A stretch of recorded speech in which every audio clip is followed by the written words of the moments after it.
ल हेर्नुहोस् यो 5 नम्बरमा के छ भने भनिरहेछ Ram Naresh Mahato score a total of 30 marks in two subjects BR English and Mathematics in first terminal examination of grade 10. If he scored 2 more marks in math and 3 fewer marks in English, then the product of his marks will be this. Find the score on both subject.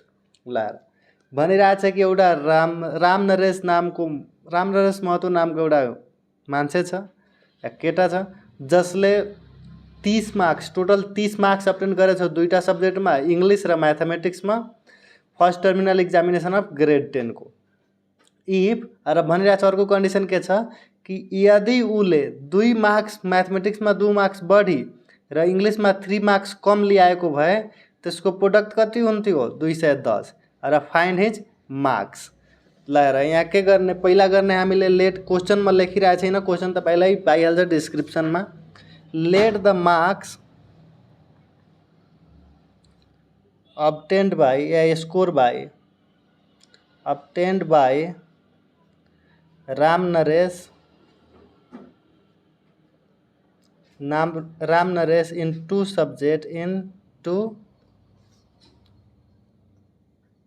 subjects B X and Y respectively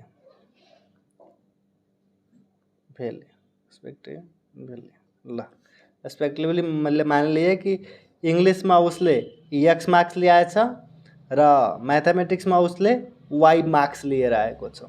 अनि क्वेसनमा के भनेको छ कि total marks उसले कति ल्याएछ 30। यानी कि पहिलो कन्डिसन भनेको छ अकॉर्डिंग टू क्वेश्चन यहाँ लेखा अकॉर्डिंग टू क्वेश्चन अब यो x plus y is equal to कति भइहाल्छ 30 यो भयो पहिलो इक्वेसन। र अर्को के कन्डिसन बनिरहेछ कि यदि मैथमा 2 मार्क्स बढी यानी कि एक्स प्लस 2 ल्याएको भए र अर्को बनिरहेछ इङ्ग्लिसमा 3 मार्क्स कम यानी कि वाई -3 ल्याएको भए तिनीहरूको प्रोडक्ट 210 हुन्थ्यो। यो हाम्रो सेकेन्ड क्वेसनमा छ सेकेन्ड कन्डिसन छ। यहाँ छ हेर the if he score 2 more marks in mathematics and 3 favour marks in English then the product of his marks will be 210. Find his score in both subject। ल अब बोथ सब्जेक्ट को score find गर्नु छ यानी कि हामीलाई x र Y को भ्यालु फाइन्ड गर्नु छ। त ल हेर त यहाँबाट म लेख्छु from equation 1 putting the value of y in equation second equation 1 बाट वाई को भ्यालु इक्वेसन सेकेन्ड में राख्नु। तर त यो एक्स प्लस 2 को जस्ताको त्यस्तै वाई को ठाउँमा यो के भइहाल्छ वाई को ठाउँमा वाई को राख्ने एक्स ले उता गएर सब्ट्र्याक्ट गर्छ यानी कि 30 माइनस एक्स भइहाल्छ। त यहाँ लेख्न सकिन्छ 30 माइनस एक्स वाई को ठाउँमा र यो -3 को -3 छँदैछ र यिनीहरूको प्रोडक्ट कति भइरहेछ 210।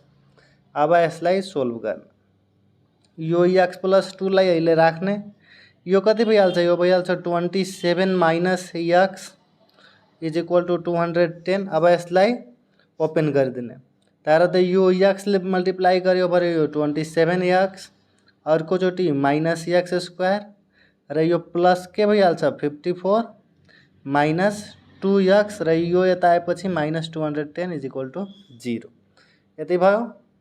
अब हेर यहाँबाट पहिला स्ट्यान्डर्ड फर्मेटमा राख त यो एक्स स्क्वायर भयो। अर्को हेर यो 27 एक्स पोजिटिभ र -2 एक्स पोजिटिभ नेगेटिभ छ भने प्लस 25 एक्स भइहाल्छ र यो 54 छ र -210 छ यो भनेको -156 भइहाल्छ इज इक्वल टू 0। अब हेर त यता माइनस कमन लिन्छु भने यो x square -25 plus 156 is equal to 0 भइहाल्छ। यहाँ माइनस कमन लिएर यता पठाएर प्रोडक्ट गराइदिए बुझ्नुभयो। ल अब हेर यो एक स्टेप स्किप छ त्यो न। अब यसलाई मिड टर्म फ्याक्टराइजेसन गर या क्वाड्रेटिक स्ट्यान्डर्ड क्वाड्रेटिक इक्वेसन छ यसलाई जसरी पनि सोल्भ गर एक्स को भ्यालु निकाल।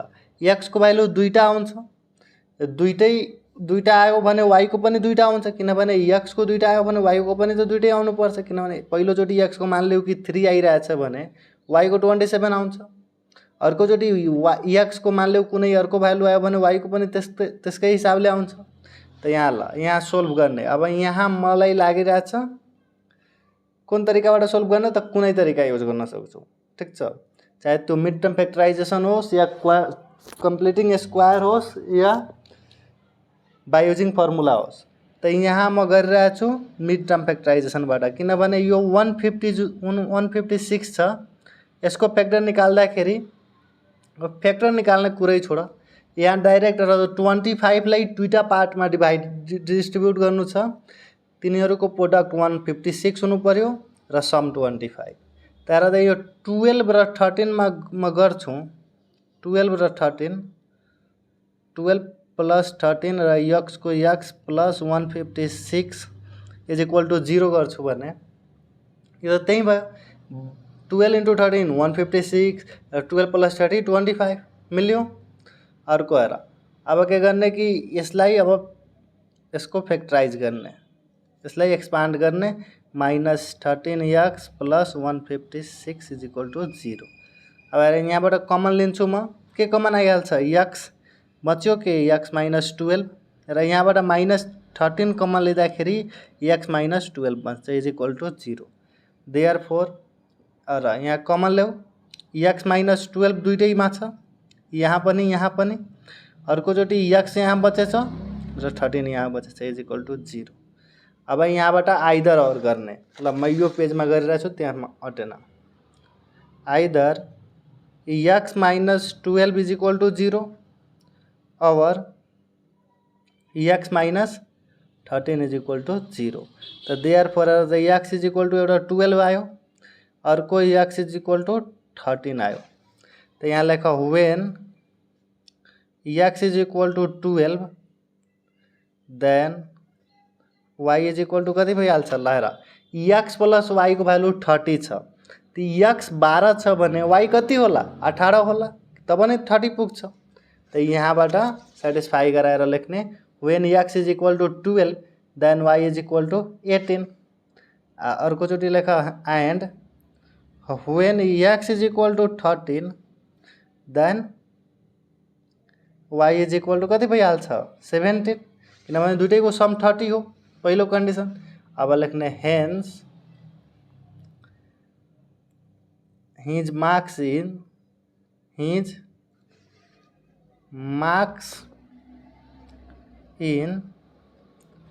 both subjects are एउटा त 12 एंड के भइहाल्छ 12 एंड 18 और 13 एंड 17 यो एउटा भयो, अर्को यो भयो। एन्सर यही लेख्नु।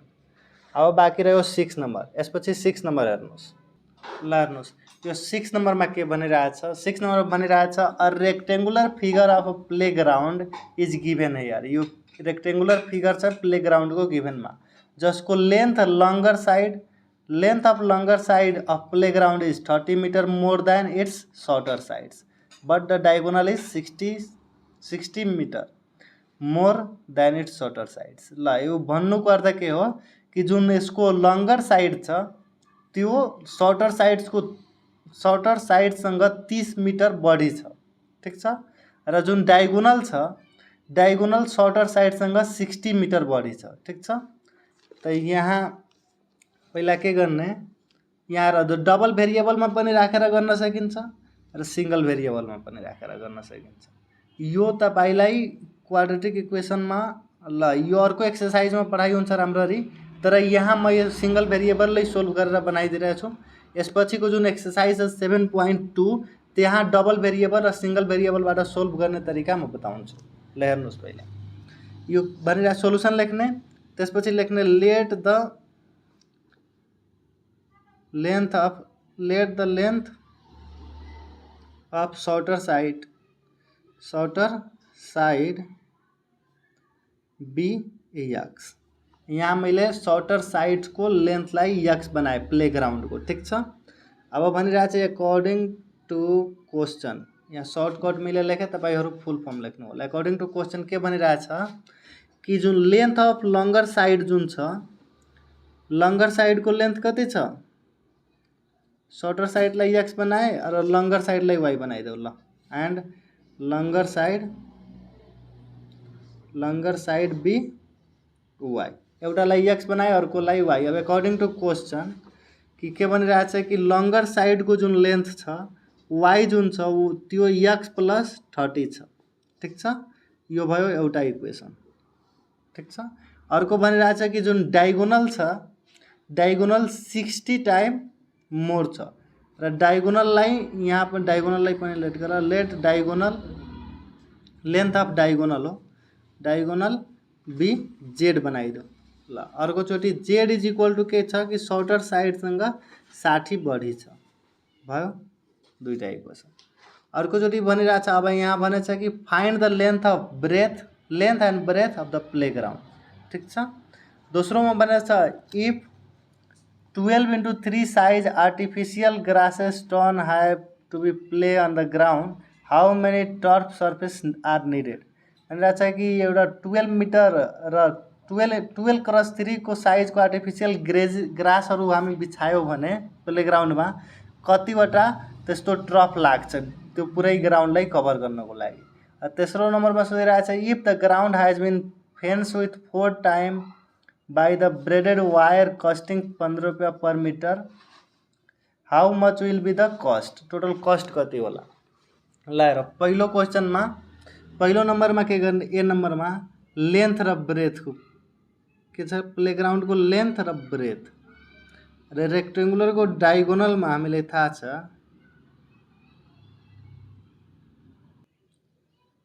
ल यो हेर्नुस्, यहाँ के भनिरहेछ भने क्वेश्चनमा कि एउटा रेक्टेंगुलर प्लेग्राउंड छ। पहिला हेर्नुस् त यसलाई फिगर में बनाइरहेको छु, त्यसपछि सोलुसन गर्ने। अलिकति ट्रेकी क्वेश्चन छ यो मान लिनुस् कि रेक्टेंगुलर ग्राउंड भयो। ठीक छ, यसको लेंथ जुन छ यानी कि लंगर साइड जुन छ, लंगर साइडलाई हामी के मानेछौँ y र शॉर्टर साइडलाई के मानेछौँ x र डायगोनललाई के मानेछौँ, यो डायगोनललाई z मानेछौँ। ठीक छ, र रेक्टेंगुलर जहाँ रेक्टेंगल हुन्छ यहाँ 90 डिग्री बनाउँछ, यानी कि यस योमा पाइथागोरस थ्योरम लगाउन सकिन्छ राइट एंगल ट्रायंगल को, यानी कि यो कुरा लेख्न सकिन्छ कि z square is equal to x square plus y square. Hint को लागि अब हेर जेड को भ्यालु के छ, एक्स प्लस 60 को whole square is equal to x square को एक्स स्क्वायर नहीं रहला, वाई को ठाउँमा के लेख्ने एक्स प्लस 30 को होल स्क्वायर। ल अब यहाँबाट सोल्भ गरेर एक्स को भ्यालु निकाल्ने, तो यो भयो एक्स स्क्वायर प्लस 120 प्लस 3600 र यता भयो x square plus 60x plus यो कति भयो 900। ल अब यसलाई सबैलाई एक ठाउँमा तान्ने, सबैलाई म उता तानिरहेको छु किनभने यता आन्सर पनि नेगेटिभ भइहाल्छ, फेरि नेगेटिभ कमन लिनुपर्छ उता ताने। तर त यता छ 2x स्क्वायर, एउटा पहिला काटिदिए म्याचिङ छ भने।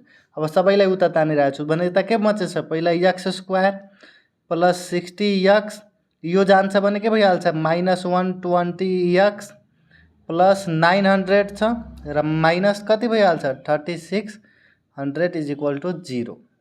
अब हेर यो भयो एक्स स्क्वायर माइनस 60x र यो माइनस कति भइहाल्छ घटेपछि 4500 इज इक्वल टू 0, यति भयो। अब हेर यो 60 लाई बनाउनु छ हामीलाई 4500, दुईटा टर्म कस्तो दुईटा टर्मलाई टर्ममा स्प्लिट गर्ने भने र त यहाँ गर्ने हामी एकछिन क्याल्कुलेटरबाट गर्नुपर्छ। ल हेर्नुस् यहाँ अलि मिस्टेक भएछ, यो घटेर यो 45 आउँदैन, यहाँ आउँछ 2700। अब हेर्नुस् अब 60 लाई 2 पार्टमा डिभाइड गर्नुस् त्यसको चाहिँ 27 हुन्छ, त यहाँ माइनस 2700 छ त्यहाँ त यो 90 × 30 गरेपछि कति भइहाल्छ, यो भइहाल्छ 2700 र 90 - 30 गरेपछि ल यो मिल्यो। मिड टर्म फ्याक्टराइजेसनमा यसको फ्याक्टर लिएर ट्राई गर्ने म डाइरेक्ट गरिरहेको छु, मलाई थाहा छ त्यसै। ल र यहाँ लेख्ने 60 को ठाउँमा 90 - 30 x, ठीक छ। 90 - 30 x गरे यो 60 को 60 माइनस माइनस र यहाँ -2700 = 0 छँदैछ। अर्कोचोटि हेर यसलाई के गर्ने, यो भयो x² माइनस 90x प्लस र minus minus plus 30x minus 2700 = 0। अब अर्को पेजमा हेर, यहाँबाट x कमन लिँदाखेरि भइहाल्छ x माइनस 90 र प्लस 30 कमन लिँदाखेरि यहाँ भइहाल्छ x माइनस 90 = 0। यहाँबाट हेर, यहाँबाट लिएको हो, x कमन लिँदाखेरि यो दुईटैमा x माइनस 90 बच्यो, यो दुईटामा 30 कमन लिएपछि x माइनस 90 बच्यो। ल अब यो दुईटैमा कमन लिहाल त x माइनस 90 एउटा भयो, अर्को भयो के x प्लस 30 = 0। त यहाँबाट त आइदर x माइनस 90 = 0 या और x प्लस 30 = 0। त यहाँबाट आउँछ x = 90 र यहाँबाट आउँछ x = -30। यो रिजेक्टेड भइहाल्छ। किनभने x के हो, x भनेको लेन्थ हो, ब्रेथ हो। रेक्टेंगुलर को सर्टेस्ट पार्ट हो, रेक्टेंगुलर ग्राउंड को सर्टेड साइड के छ x। साइड कहिले पनि नेगेटिभ हुन सक्दैन, त्यसैले त्यसलाई रिजेक्ट गर्ने। अब हामीलाई x को भ्यालु आयो 90 मिटर, ठीक छ। अब यहाँ लेख्ने नाउ ए नम्बरमा के सोधेछ, find the length and breadth. त ए नम्बरमा लेख्ने सोलुसन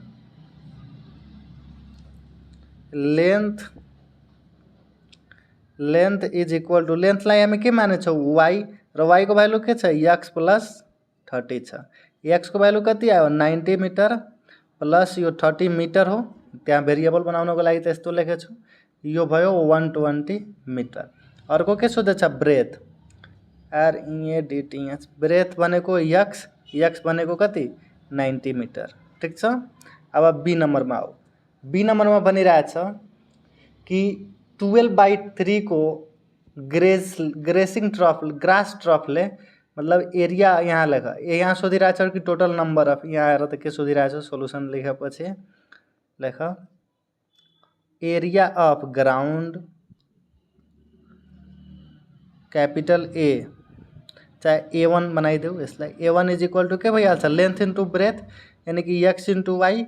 x को भ्यालु कति छ 90 र y को भ्यालु कति छ 120, यहाँ भइहाल्छ मिटर स्क्वायर, यानी कि एरिया कति आयो, एरिया आयो 12 9 जा 108 हुन्छ, यानी कि यति मिटर स्क्वायर, ठीक छ। एकछिन रुक्नुस्,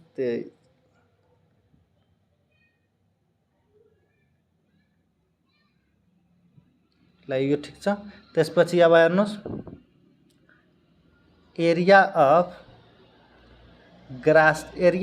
अ ग्रास ट्रफ। ग्रास ट्रफ भनेपछि ग्रासले छोप्ने कार्पेट जस्तै हो ग्रास ट्रफ। एउटा ग्रास ट्रफको एरियालाई A2 मानौ। यसको लेन्थ कति दिएको छ, मतलब डाइमेन्सन कति दिएको छ 12 × 3 मिटर, यानी कि कति भयो 36 मिटर स्क्वायर। अनि भनिरहेछ टोटल नंबर अफ कतिवटा लाग्छ ट्रफ, त number of grass trough n = what सोधेछ। त यहाँबाट गर्ने we have number of grass trough n, यहाँ लेखा था number of grass trough TURAF हुन्छ ट्रफ्स n = हेर त माथि A1/A2 लेख्न सक्छौँ। A1 को भ्यालु हो 10800 मिटर स्क्वायर, A2 को भ्यालु हो कति 36 मिटर स्क्वायर। मिटर स्क्वायरसँग मिटर स्क्वायर क्यान्सल भइहाल्छ र यो क्याल्कुलेट गर्दाखेरि 10800 डिभाइडेड बाई 36 गर्दाखेरि कति आयो 300 यानी कि 300 number of artificial grass turf required हुन्छ प्लेग्राउन्डलाई कभर गर्नको लागि। त यहाँ लेखिदेऊ hence the number of artificial grass turf required to cover playground is 300 र सी नंबरमा के सोधेछ हेर्नुस्। सी नंबरमा सोधेछ यहाँ if the ground has to fence 4 times with a bared wire costing 15 RS per meter how much will be the cost। ल यहाँ भनिरहेछ कि यो जुन ग्राउन्ड छ हेर्नुस् त यहाँ म सानो बनाइरहेछु। यो जुन ग्राउन्ड छ यसलाई 4 चोटी 4 times फेन्स गर्नु छ यस्तो वायरले 1 2 यसरी गरेर यहाँसम्म आउँदाखेरि एक अर्को चोटी र तेस्रो चोटी गर्नु छ भने हामीलाई कति कस्ट तिर्नु पर्छ जबकि 1 मिटर वायरको दाम 15 रुपैयाँ छ भने यहाँ लेख the cost of 1 metre wire equal to RS 15 छ। सल्युसन पछि लेख्ने कस्ट यो भयो र हामीलाई एकचोटी कभर गर्नको लागि कति लाग्छ यहाँ र त एकचोटी कभर गर्नु भनेको यो पेरिमिटर हो प्लेग्राउन्डको। त यहाँ लेख त perimeter of playground is equal to कति आइहाल्छ 2 into L plus B। तो 2 into L को ठाउँमा कति लेख्ने y र b को ठाउँमा x किनभने हामी पहिला नै लेट गरेछौँ। त 2 y को भ्यालु कति हो y को भ्यालु 120 x को भ्यालु 90 आएछ। यो हेर त यो कति भइहाल्छ यो 210 भयो अनि 2 times यानी कि 420 मिटर एकचोटी कभर गर्नको लागि यति लाग्यो। त यहाँ लेख्ने now to cover 4 times to cover 4 times of ground we need कति नीड गर्छौं 4 into 420 मिटर वायर ठीक छ। त यो कति भइहाल्छ 4 into 420 भनेको यहाँ हेर्नुस् 4 into 420 भनेको कति 1680 मिटर। ल अब लेख्ने नाउ यहाँ लेख now the cost of 6080 metre wire is equal to 6080 into RS 15 यति लाग्ने हो टोटल RS। तो यहाँ 6080 into 15 यानी कि 25,200 RS हामीलाई टोटल लाग्छ। तो तल लेखिदिने यसको तल हेन्स यहाँ लेखा thus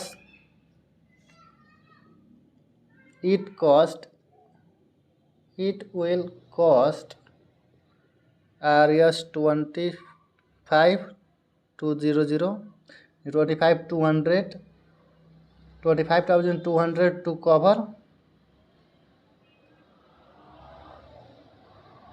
to fence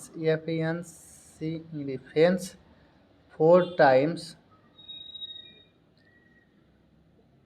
the ground with wire। ल यतिकै भयो 5 6 सक्यो। अब 7 point अब एक्सरसाइज 7.2 गर्ने त्यो अर्को भिडियोमा गर्ने। Thank you.